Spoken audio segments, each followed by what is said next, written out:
Welcome back to Snow The Goalie, the only Flyers podcast, the people's podcast, the players' podcast.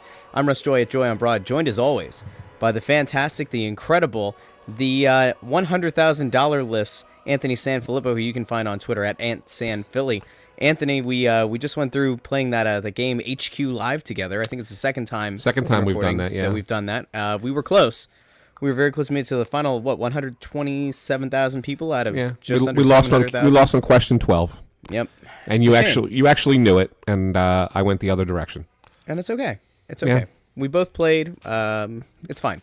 Yeah. So I guess to lead off this episode, we'll just kind of give people a little bit of an idea. You have an interview that we did this past weekend with Flyers forward Jordan Weal, and this is before some of the games played out this week, including Weal not being in the lineup for the last preseason game, which was, I think, a little bit surprising. I don't know if you had any thoughts on that, if you want to go on that before or after, but... when I saw what the lines were at practice today, and we're recording on Wednesday the 26th, Weal was in the mix. I really felt like the top four lines were close to what they're going to be at practice today. They had a day off yesterday, on Tuesday, and they came back, and you had Couturier still not, excuse me, Couturier still not practicing, although Hextall did say he will play in the final preseason game, which is Saturday in Boston. So will Wayne Simmons, who hasn't played in the preseason yet. But so Scott Lawton was up on the top line, centering Giroux and Konechny. The second line was, as expected, with James Van Riemsdyk, Nolan Patrick, and Jake Voracek. The third line was Lindblom, Vorobiev, and Simmons. And the fourth line consisted of Raffl, Weal, and Dale Weiss. Now, I think ultimately you're looking at if Couturier can play, Couturier goes into his normal spot, and Lawton drops down probably to that fourth line. And I guess what they're trying to figure out is, can Vorobiev be a third-line center in the NHL? He may get the first crack at it, but I really wouldn't be surprised if Jordan Weal ends up there at some point early in the season. Okay. So anyway, yeah. I wasn't surprised that he wasn't in the lineup. They do that. They move guys in and out in the preseason for various and sundry reasons. Okay. Yeah, I mean, I was a little bit. I think I was a little bit taken aback that he wasn't at least in the lineup. I guess one of the guys who got sent down that was a little bit surprising to us, at least based on our interview in the spring with Hextall and then going throughout the season, was Nick Aube-Kubel got sent down. And, he didn't really have that much of a standout. He wasn't that much of a standout in camp. I think he looked like he, is somebody who very likely is, an injury on the roster away from getting a call up. But he got sent down, and we're in this weird situation now where people are kind of focusing in on who we think the final lineup is going to be. But let me just say this, Russ. As far as Aube-Kubel, I think he is certainly a real quick call up if you need a depth wing, and I say that because who's left in camp? So you say, okay, well, who's left in camp? That'll kind of dictate it for you. So you have Dale Weiss, who I think the Flyers might buy him out, or if they carry him, he's the 13th forward, just because he's signed for 2 more years, rather than waive him to the minors. Then you have Taylor Lear, who's still around, but really hasn't, impressed. They just sent Tyrell Goulbourne down. Well, they put him on waivers. He has to clear first, which I think he will, and then he goes down. And then you have Corbin Knight, who's an AHL lifer, more of a center than a wing. So that's it. And then Jori Lehtera, who we'll get to shortly.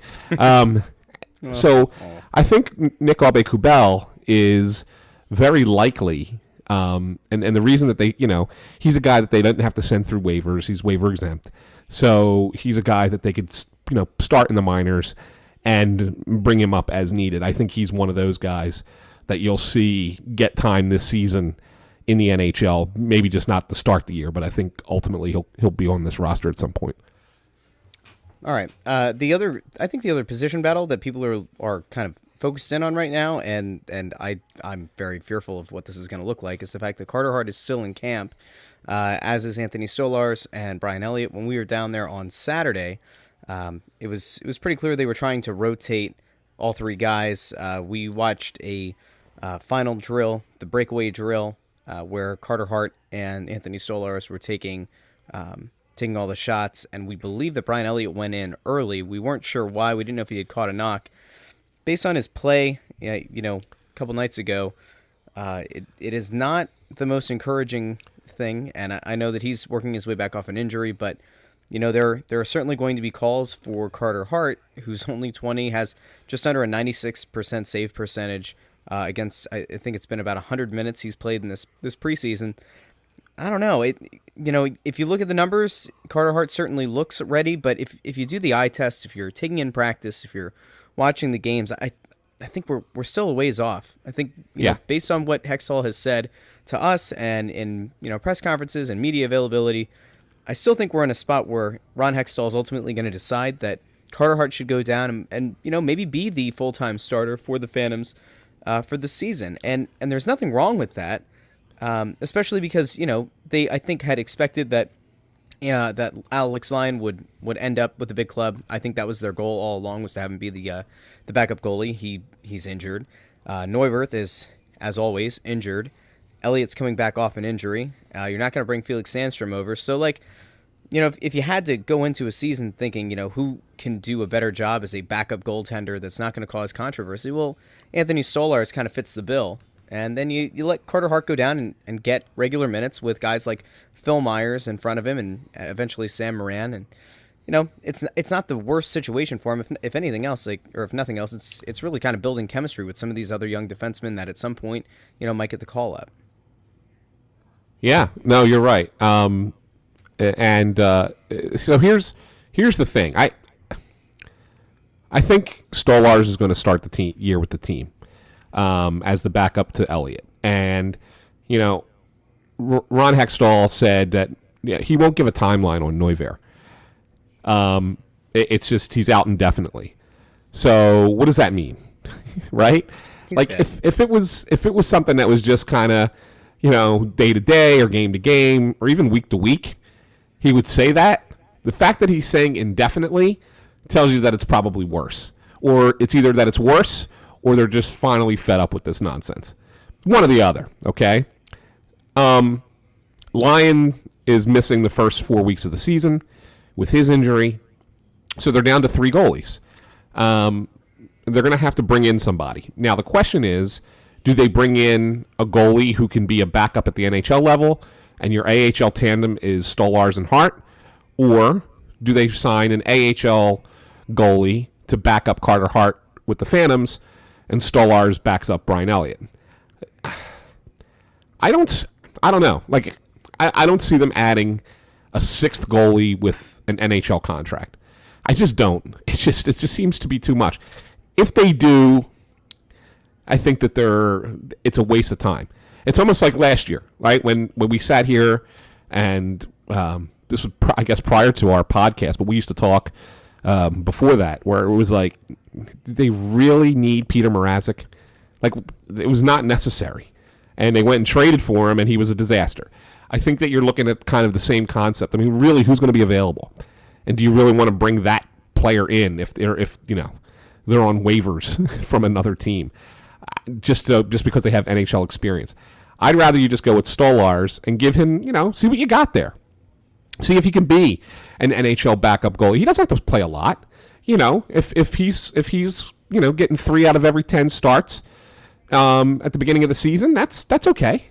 That's not the end of the world. And Brian Elliott can handle that kind of a workload. I think that's fine. And you're not killing Elliott. You're giving him, the rest that he needs. And you see what you got with Stolarz, and you let Carter Hart show what he can do at the AHL level. If he's, dominating in the A, then maybe you think about it. If it's like there's no more development time in the A, like if he's just dominating that league, then we can talk about him coming up. But I don't see how you can start him at the NHL level this year. He's just not there yet. It's not good for his development. Think about what this is going to do to the kid.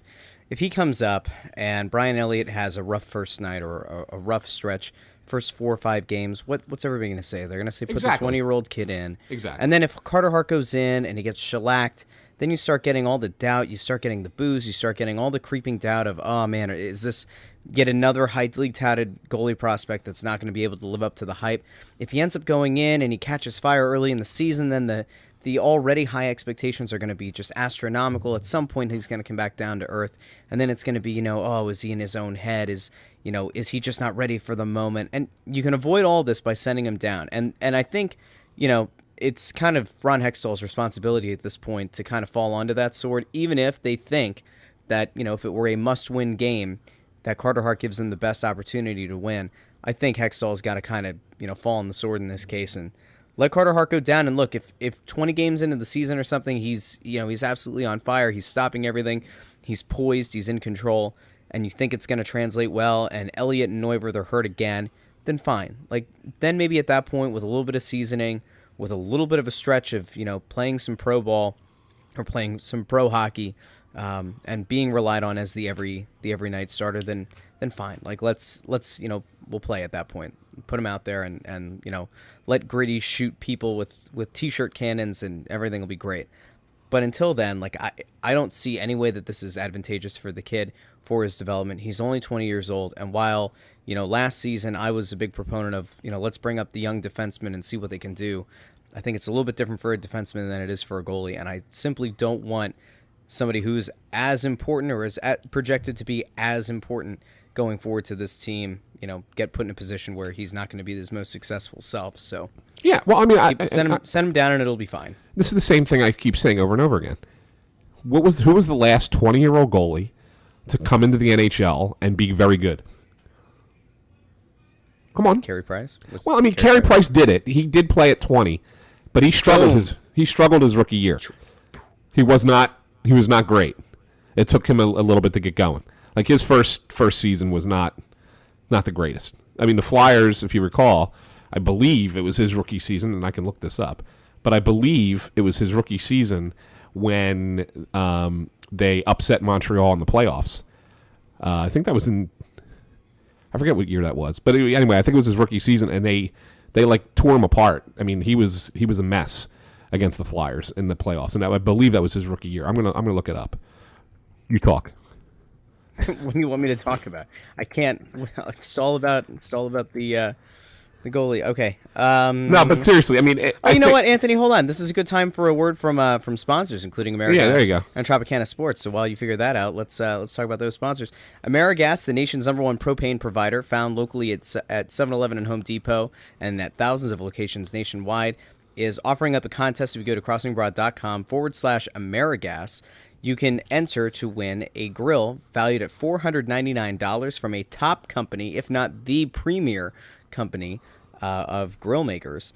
And all you have to do is drop in your name and your email. That's it. And acknowledge that you've read the terms and all that. You might get an email every now and then from AmeriGas or from Crossing Broad, but it's really not that bad. Name, email, little check mark, and you're entered to win a grill for $499. It's pretty awesome.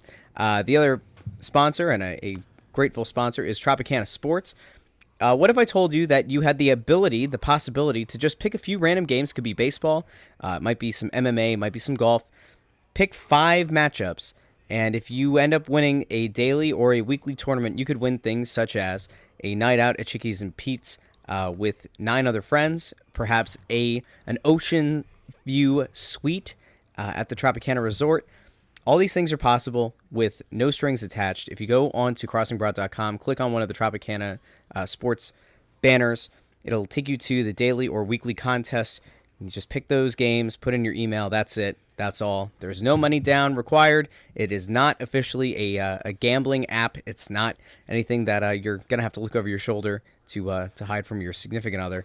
Nothing, no strings attached. It's just picking some games and winning some prizes. So a big thank you, of course, to Tropicana Sports.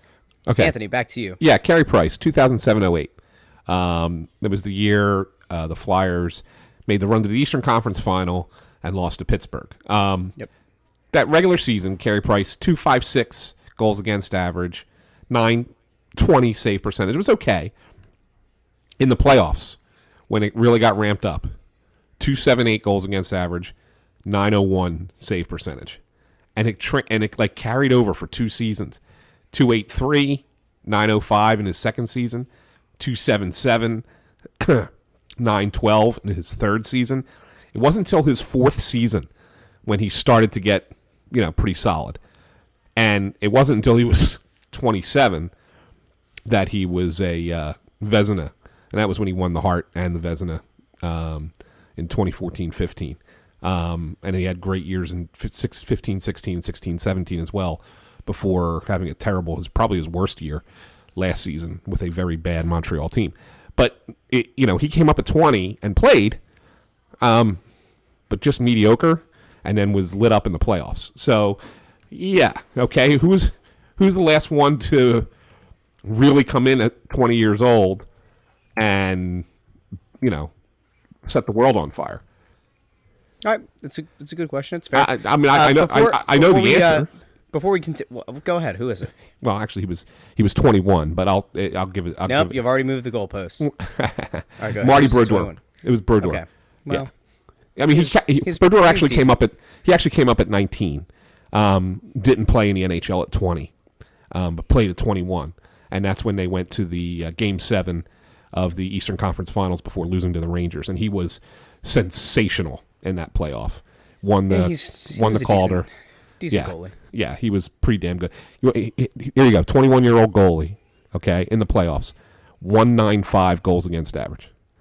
928 save percentage. It's pretty darn good as a rookie goalie.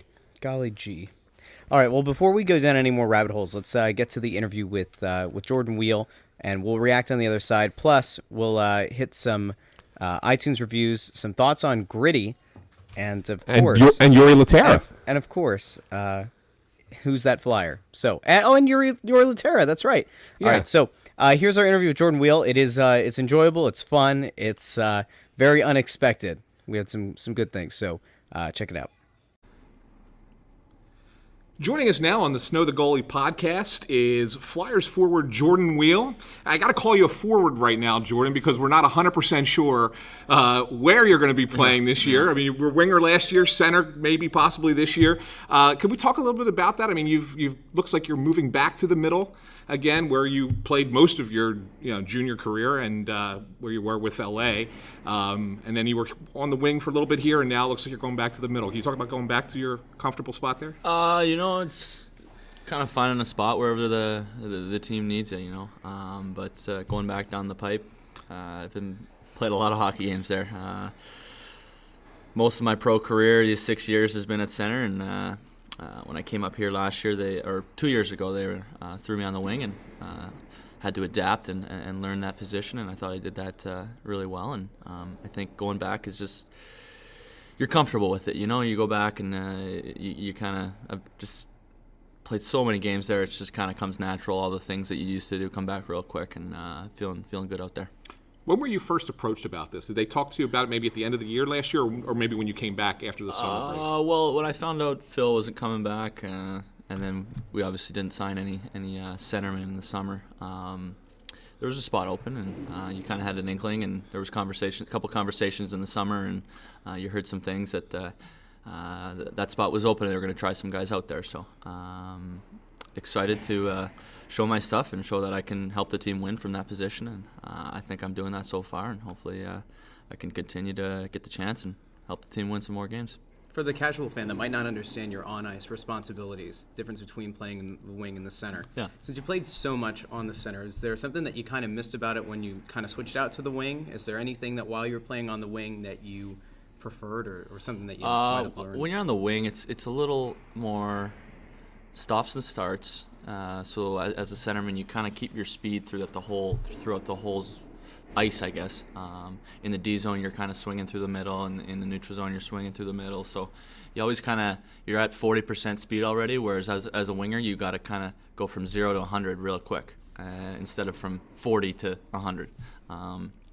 And for myself, playing there so much, you you find the little positions and areas to kind of gather speed, and that's why it makes the best center so good, is that they can make plays and get pucks at top speed. Like you look at McDavid and Crosby and these guys, they're always going 90%, 95% of their speed when they get that puck, and then they can turn into another gear. And you just try and emulate what these guys can do and take page out of their book. But yeah, definitely with center, you're a lot more movement, and especially in the NHL, a lot of plays come through the middle, so you get a lot of puck touches. Whereas wing, you kind of get the puck, give it, and then go get it in an open spot. Whereas center, you're kind of the cog, is that the right word? Yeah. In the center of the wheel. Yeah. You kind of make everything turn with the D to the wingers and moving up the ice. So I really like that part of the game, of especially breaking out of the zone, where you work with the D, you communicate with them, you get it to the wingers who get it to you, and then you guys are out of the zone.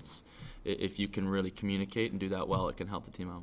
On that note, do you think that's one of the things when you look at the way you play a game, that maybe when you find last season, if you were finding times that, when you were scuffling a little bit, that maybe is because you have that center's mentality and you're trying to do a lot more of the center stuff, but you're still on the wing. Whereas now that you get back in the middle, you have a little bit more room to work, and you can keep the puck on your stick a little bit more. Yeah, for sure.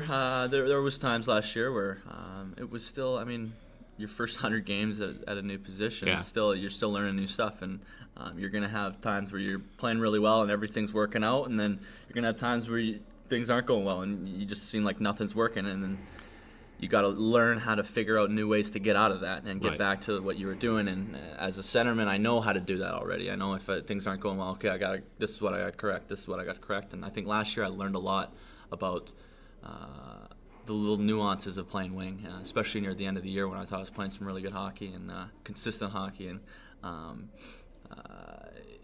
it just helps me grow as a player. You know, when you have so many different things that you can do out there on the ice, that you can help the team, and you can be plugged in here, plugged in there, and that's all I'm trying to do, and help the team win games. Was there anything specifically from the time of playing the wing, now moving back to center, is there anything that you picked up as a winger that kind of, now that you've made the move back to your traditional position, is there anything that you picked up in terms of vision out on the ice, kind of having a better feel for the responsibilities of where the wings will be? Does anything change systematically in your mind, or not a ton, but you definitely, I don't know if it's so much from wing to center, but definitely coming up to the NHL, you learn that you can't just take it and go. You gotta dish and get it back, dish, get it back, dish, get it back, and it's a big give and go game, because guys are so fast, so quick, get on you so quick, that there's only a limited area of spaces on the ice where you can kind of hold on to it and make plays. So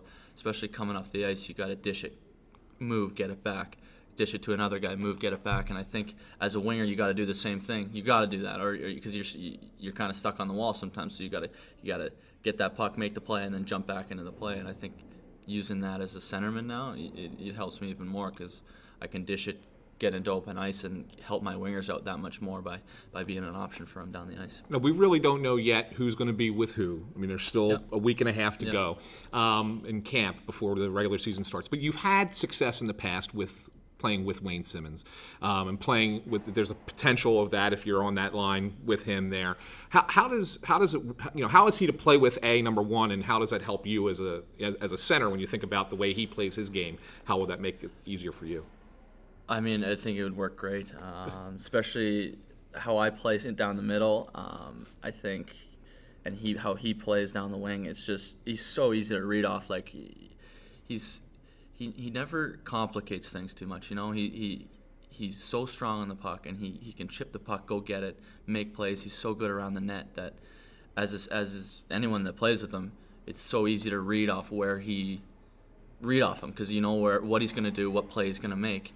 And it just makes things click so much easier, because you can go to this spot because you know he's going to do this or do that, and he does those things so well. And that's what makes him so good, is his ability to execute, protecting the puck, tipping pucks, plays around the net, that catch and receive in the slot. Like he's excellent at executing those just small plays, and you can't ask for more from a big winger like that. It's great to play with a guy. Sure. We talk a lot about getting back into the middle from an offensive perspective, but if you're playing where we think you're going to end up be playing, you're going to get a lot of defensive responsibility as well, especially playing against top lines from opposing teams, mostly on the road because they'll try to match up, right? So what's that, when you look around the league and there's so many talented players that, suddenly you have to think about more of a two-way game as opposed to just the offensive end of things? Well, I think that's a big misconception. When you look at my game, every year I've played professional hockey. All 6 years I've been plus player. I've been plus 30s and stuff like that. Yeah. So I think I love the 5-on-5 game. I think if you're a player, the special teams, it's important, but it should come second to how you're doing 5-on-5. And if you can create offense 5-on-5 and in the D zone, you got to be fast. You got to be efficient, so you're not burning energy down there. And I think with communication and talk, you can get out of the zone easily, and you don't.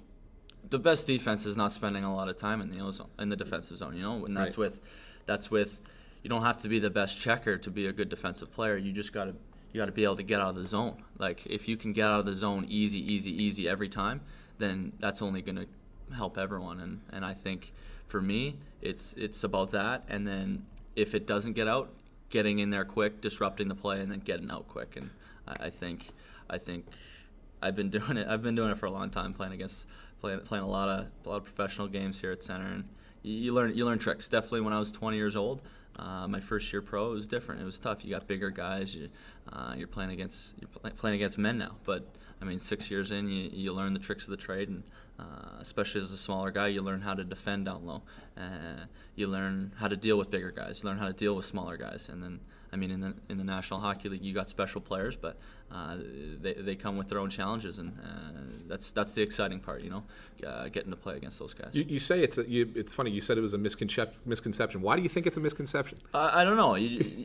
You're thought of as an offensive-minded player. Exactly, right? Exactly. And you get guys, the offensive defensemen, that kind of happen too.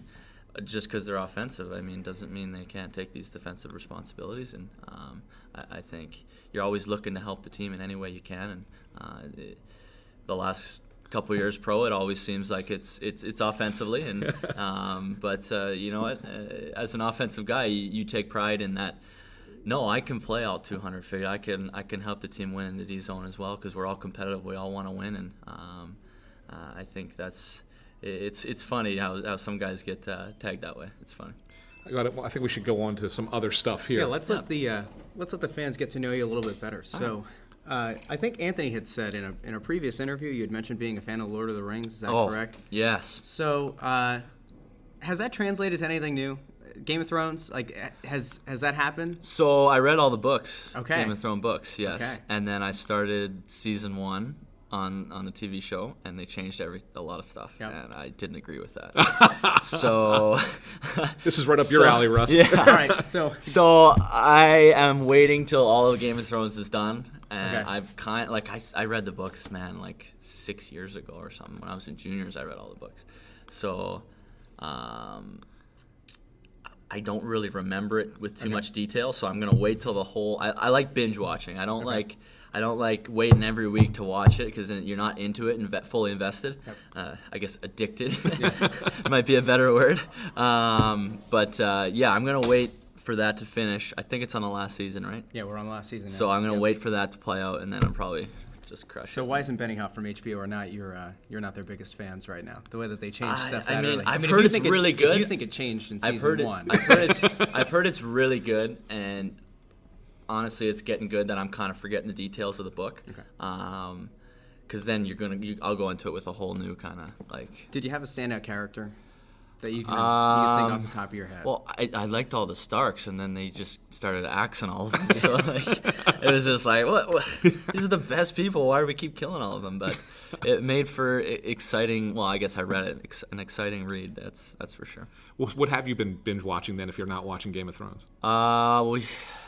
Anything? My recent? girlfriend and I this summer watched that New Girl show. Okay. Yeah. Oh, that show's priceless. Did you find yourself liking the guys on the show more? the camaraderie of those of three guys. Schmidt I've never seen three funnier guys put together. Like their characters, I don't know if it was the writing or just them, but they were perfect together. Those three guys. You were crying every episode at something one of them's doing. But Outlander, my girlfriend and I watch. It's a Star show.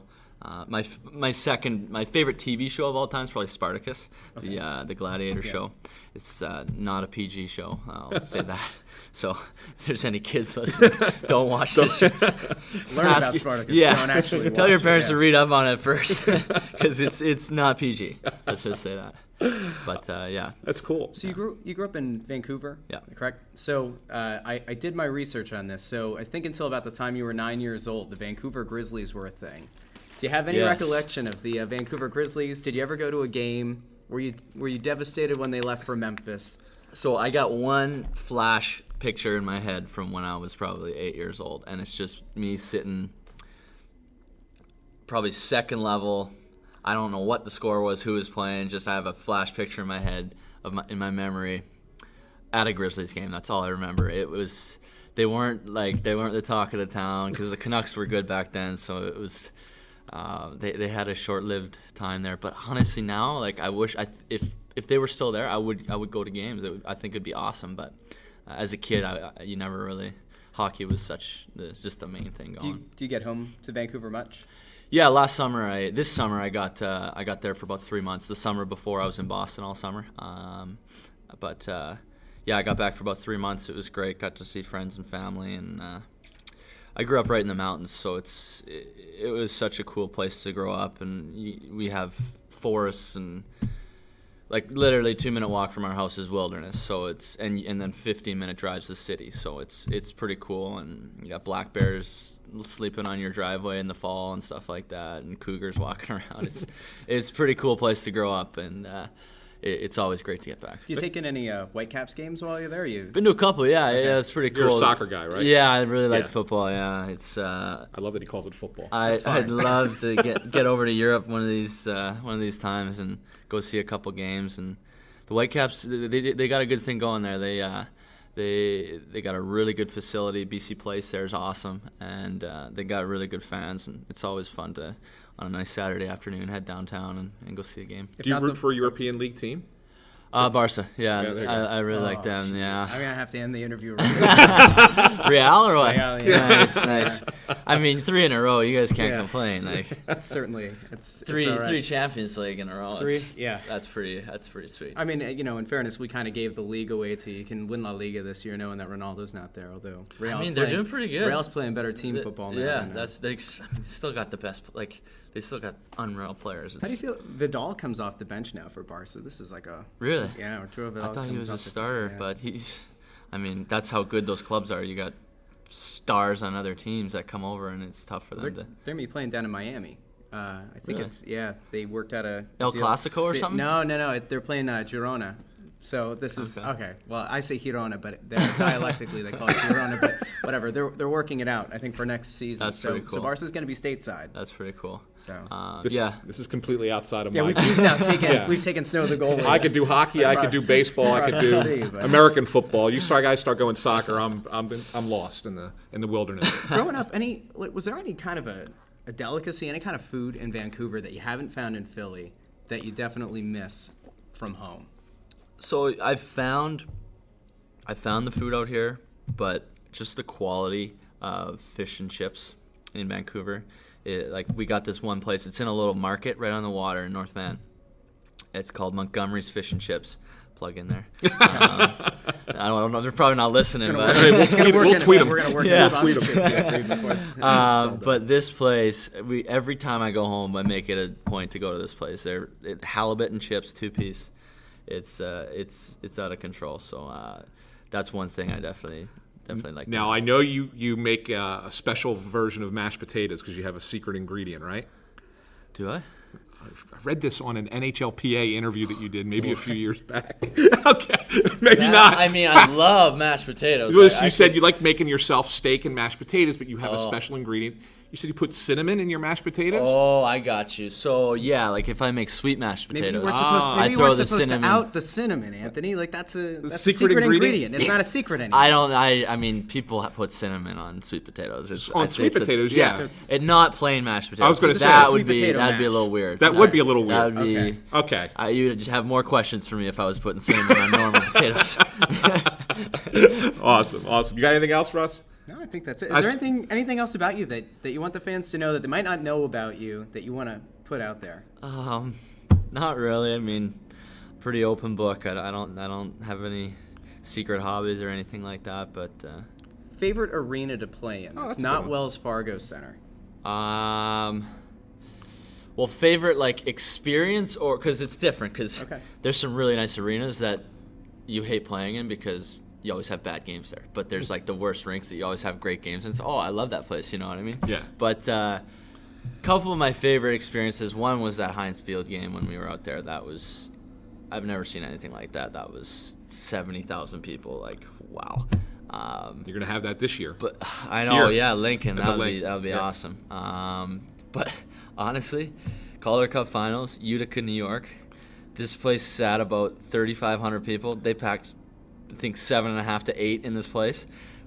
Loudest rink I've ever played in my life. You couldn't eat, like, because it's a small barn and like low roof. You could not hear yourself think. It was Game 3 of that series was the most insane game I've ever played because like the whole game, these people were going nuts. People were taking off their prosthetic legs, like chugging beers out of them. It was nuts.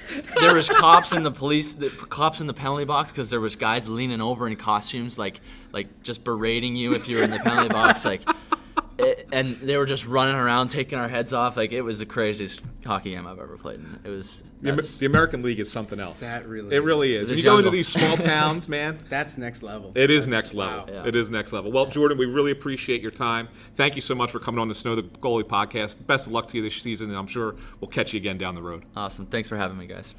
And that was our interview with Jordan Weal. What's the best way to put this?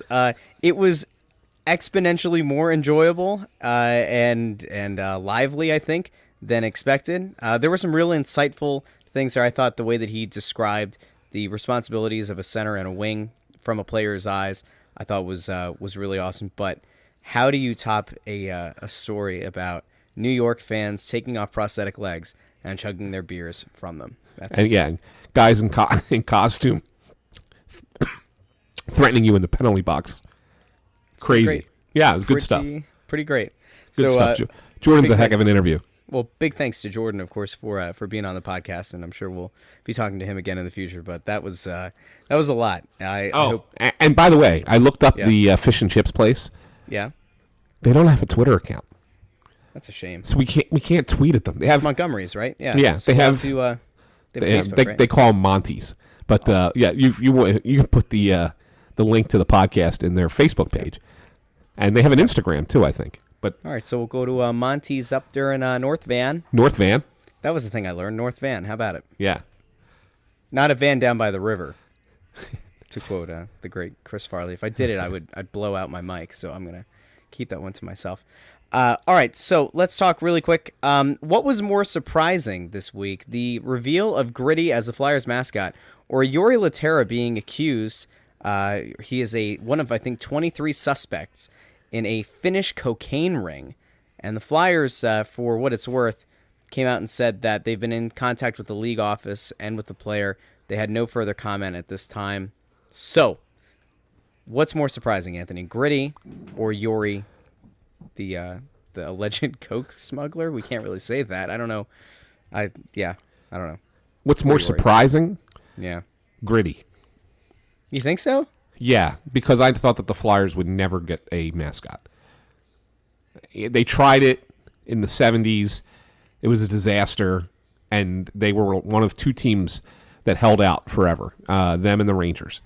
They're the only two teams in the NHL without one. And I didn't think that the organization would go down this path. They're very locked into tradition. I will admit, Gritty has been a sensation. Whether it's a good sensation or a bad sensation, I think is still to be determined. But he has been an overnight sensation. Yeah, so that surprised me more. And the reason I say it surprises me more, and I don't want to get serious here, but cocaine is a problem in hockey, has been for a long time. It kind of permeates locker rooms. It's the luxury drug of choice, I think. And it's just kind of something that's out there. So when I hear that a player is accused, indicted, whatever, or entering he's just being investigated. Investigated, potential suspect, or anything. I mean, even a player entering a rehab program. I'd say that 9 out of 10 are either cocaine or addiction to painkillers in those instances, and I think it's the NHL's dark secret that they don't really talk about, but I think it's out there. And whether Jori Lehtera is involved or not, we don't know. But it doesn't surprise me that it's come up involving an NHL player. Let's just put it that way. That's dark and kind of sad. Yeah, it is. I didn't expect it to be Jori. Do we take the pot shot here that if I don't think Jori actually had anything to do with it, because one would assume that based on the side effects of cocaine that perhaps Jori would have been faster on the ice. And well, anyway. Let's obviously hope that he's cleared of this, that it's not true, right? And that him being a suspect, he's already denied it. The team said that they've been in contact with the league office, so let's hope it's not true. That would be a shame and a black eye on the organization. So that said, the Flyers have an out now to get rid of him. Yeah, they do. Whether he's involved or not, the Flyers should drop him at this point. No one will claim him because of his contract, even though it's only 1 year. No one will claim him. You put him through waivers, and then you just release him. And then you let him resolve his problem, and if he's proven to be clean, maybe somebody in the NHL will give him a chance on a veteran minimum, and he comes in and gets a job again. But it's a good enough reason for the Flyers to part ways. They don't have room for him on the roster. This is the ideal situation. They're being handed this, and they should take advantage of it. And the fact that they haven't yet kind of surprises me and disappoints me a little bit, but I think that they really should. Anyway, I didn't expect you to have that opinion, but okay, I'll take it. Okay, any other thoughts on Gritty? No. Well, can I just say I like Gritty. Gritty at first was a little bit freakish, and I thought, is he going to scare children? So I showed a video of the reveal of him to both of my kids, who are both very little, and they both giggled at it, and that was that. I have to say, though, Gritty, this is what I want to believe.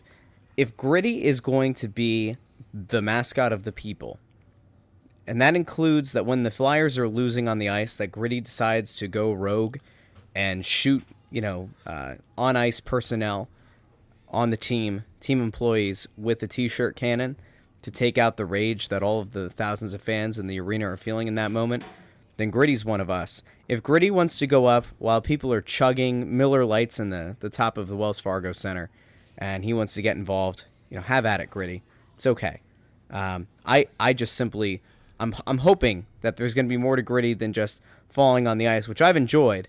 And the social media account has been awesome so far. It's been straight fire. But I worry that, we're going to go down a road here where it's too much exposure too fast, and the immediate love, the initial hate, and now it's turned to love. It's that Philly kind of love, where it started out where all the Philly fans were like, what is this awful, terrible thing? Whose dumb idea was this? And the national media started saying that, and all of a sudden it was Philadelphia fans saying, yo, he's our mascot. Get out of here. Like, he is ours. He's one of us. Don't you come after me. Don't come after us, Scott Van Pelt. Don't come after us, ESPN. Leave him alone. We love Gritty. We've always loved Gritty. Don't go back like 10 minutes on our timeline, but we love Gritty. We've always loved him. He's great. Philadelphia fans are so easy to figure out, aren't they? They are, and it's okay. It's such a shame. But anyway, Gritty's Gritty. I don't think he's going to be as successful as the Flyers think he's going to be, but I also don't think he's going to be a one season and done character either. Okay. I really don't. I think he's just going to be kind of a guy that's there because I know the Flyers, they won't let him be that go rogue minor league type mascot, kind of thing. They won't do it. They just won't. They will keep him contained. And once he's contained, you can't contain Gritty. Once he's contained, you lose the interest. So here's my thought. They eventually kill off Gritty, right? They try to get rid of him. Somebody gets a hold of the costume. And Gritty is hidden in all different parts of the Wells Fargo Center. And a group of Flyers fans manage to get the whole costume put back together. And Gritty just starts popping up at all different games. People start making their own Gritty costumes, start wearing them to games, and then pretty soon everybody's dressed like Gritty. Instead of it being the dog mask like the Eagles had for being underdogs, nay, everyone is Gritty. And then they start hanging banners, "We are Gritty." Instead of handing out orange T-shirts in the playoffs, everybody should just have a Gritty mask. Oh, I love it. Absolutely. Right? Hashtag We Are Gritty. We are Gritty. Let's get it going. We are Gritty. Yep. Yeah, and that should be the goal. And I think that would be something, you put that on national television, you have 17,000 people acting like lunatics wearing a Gritty mask. Eyes. Yeah. I love it. Yep. Yeah. All right, cool. Real quick, before we head out, do you want to Who's That Flyer this episode or no? Sure, we got to do it, right? You have one, okay. I'm sure. No, I don't. I will in a second. No, it's all right. If you don't have one, we can wait. No, I've got it, Anthony. Don't you worry. This is the beauty of podcasting. All right, here we go. You ready? Go ahead. This Flyers player, how specific do I want to go this time? Okay. This Canadian-born Flyers player was a 6'5" defenseman. He played for the Flyers from the 06-07 season through the 2014-2015 season.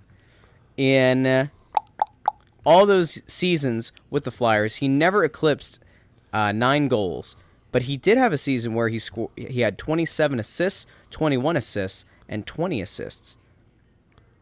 Who's that Flyer? Huh. Never had more than 9 goals, huh? Never had more than 9 with the Flyers.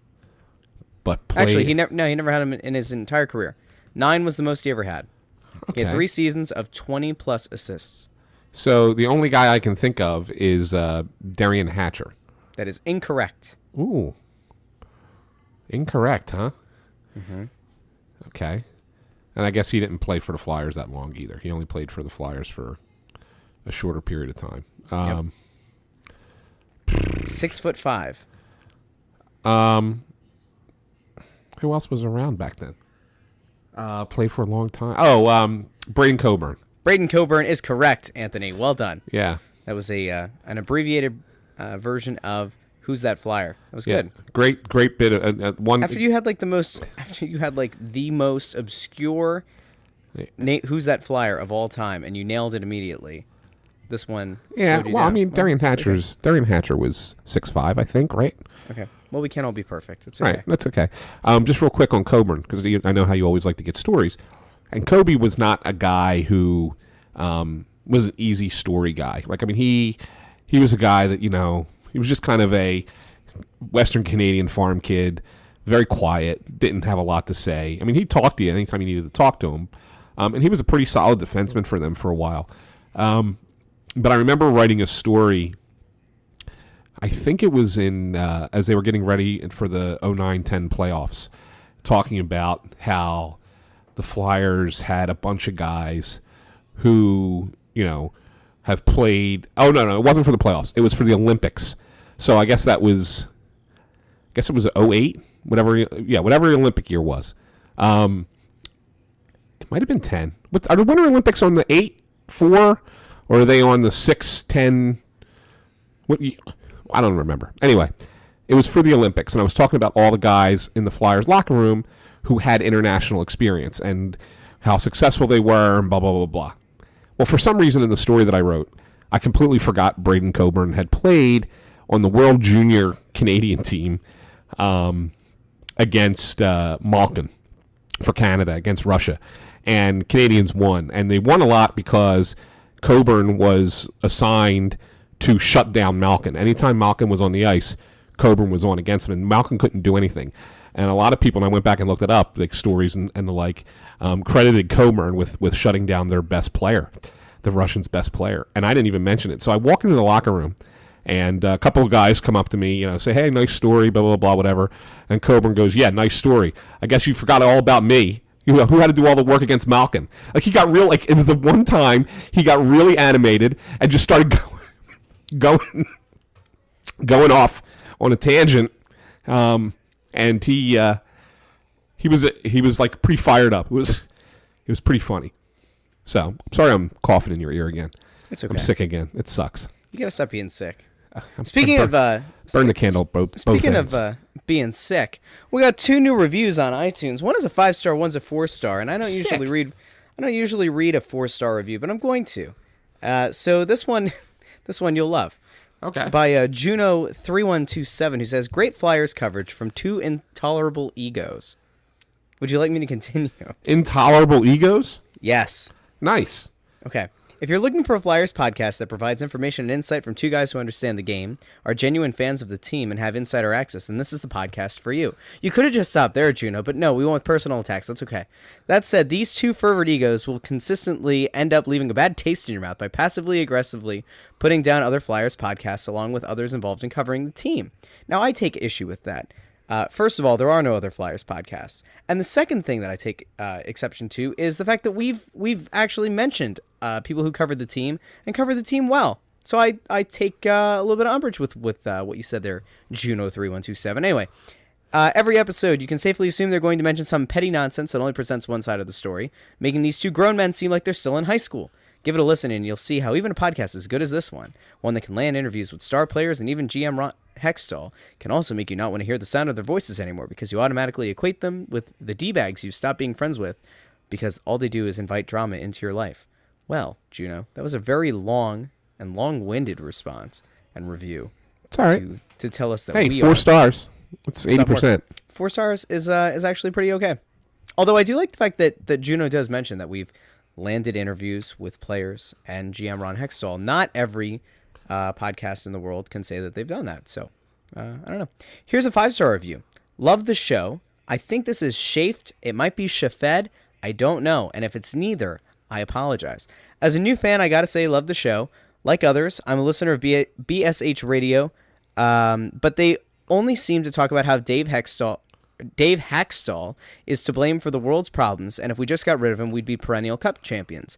Anthony and Russ, on the other hand, know the ins and outs of hockey and can relate it to everyday fans, as well as the diehards. Also love that they're able to get guests on from the organization. Keep it up, guys. Well, thank you. That was a lovely, lovely review. Don't forget, go on to iTunes, leave a 5-star rating. That's helpful. But a 5-star review is also lovely because we'll read it on the show. Not every show on the Crossing Broad Podcast Network reads all their 5-star reviews crossed up. And so I think that's it. Anything else you wanted to say to the people, Anthony? No, I'm dying over here. I need to go take some meds and go to bed. Okay. So don't forget to go check out the other shows on the Crossing Broad Podcast Network, including Crossed Up, a Phillies podcast with Anthony and Bob, who you can find on Twitter at BW Crossing Broad. Go check out It's Always Soccer in Philadelphia with Kevin Kincaid, which is going to be, I think, a somber one. The Philadelphia Union, as of recording right now, are losing 3-0 to the Houston Dynamo, including an own goal by Austin Trusty. So that's not good. But you can check him out on Twitter at Kevin_Kincaid, and I believe he'll be on with his usual co-host Dave Zeitlin. I think he's on Twitter at Dave Zeitlin. Go check out Crossing Broad FC with myself and Phil Keidel. That's at Phil Keidel, Keidel. It's not hard to spell. It's Phil Keidel.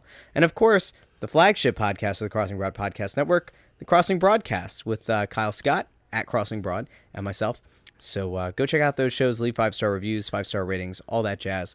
And we appreciate it. Helps us with rankings, helps us with our sponsors. And of course, if you're interested in sponsoring any of the shows on the network, especially Snow the Goalie, reach out to one of us and we can probably work something out. If you're a small business and you're not sure if you can afford it, don't worry, reach out to us. And, you don't have to be a big hitter like AmeriGas and Tropicana Sports to sponsor Snow the Goalie, the premier podcast, the players podcast, the people's podcast. For Anthony, who you can find on Twitter at AntSanPhilly, I'm Russ at Joy on Broad. We will talk to you again very shortly.